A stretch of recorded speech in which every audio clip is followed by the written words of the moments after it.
20 million na senior citizen at person with disabilities ang makikinabang sa 50% na fair discounts na ipapatupad dyan po sa mga tren. Kaugnayan, kuha po tayo ng mga update mula pa kay Bombo Annalise Soberano.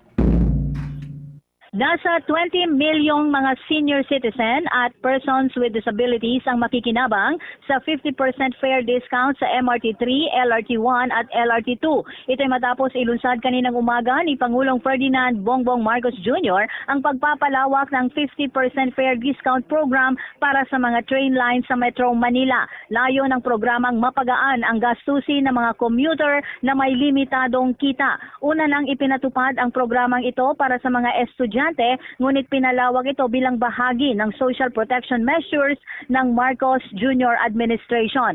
Ayon sa Pangulo, malaking bagay para sa mga senior citizens at persons with disability ang diskwento. Samantala, inilunsad rin ngayong araw ang unang biyahe ng mga Dalian train cars na binili pa noong 2014 sa China.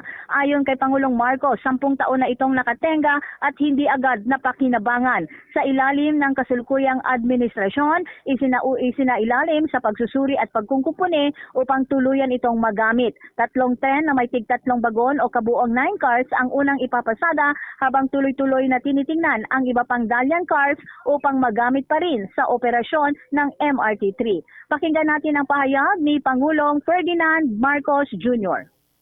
Galing sa China, ang tawag yung mga Dalian train dahil ito na pala eh. Nakabili po tayo sa China ng Dalian train. Tawag Dalian dahil ginawa po sa lungsod ng Dalian doon sa China. Yun lamang, nung in-inspection, hindi daw kaya na paandarin at patakbuhin at gamitin itong mga tren na ito, itong mga karwahe na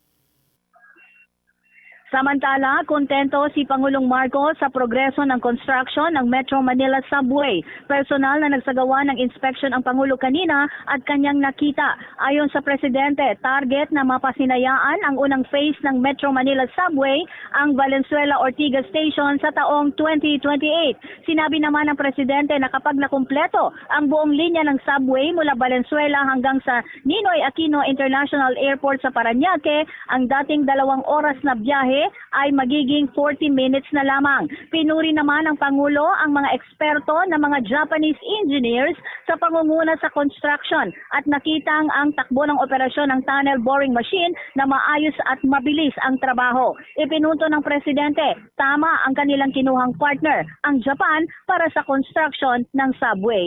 Pakinggan natin si Pangulong Ferdinand Marcos Jr. Ang travel time mula sa Valenzuela hanggang sa airport ay sa kasalukuyan mga 2 oras yan eh. 2 kalahati. Kaya mababawasan niya ang mga 40 minutes na lang.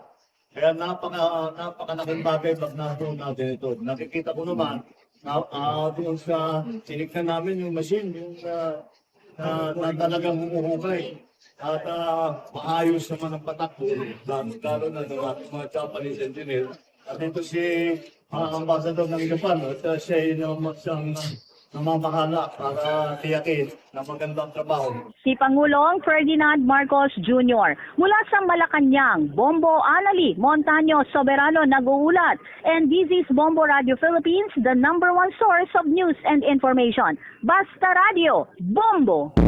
For the most trusted source of news and information, visit our website at www.bomboradio.com. Follow us on Bombo Radio mobile app, Facebook, YouTube, TikTok, and X, formerly Twitter. Like, share, and stay connected. Anytime, anywhere.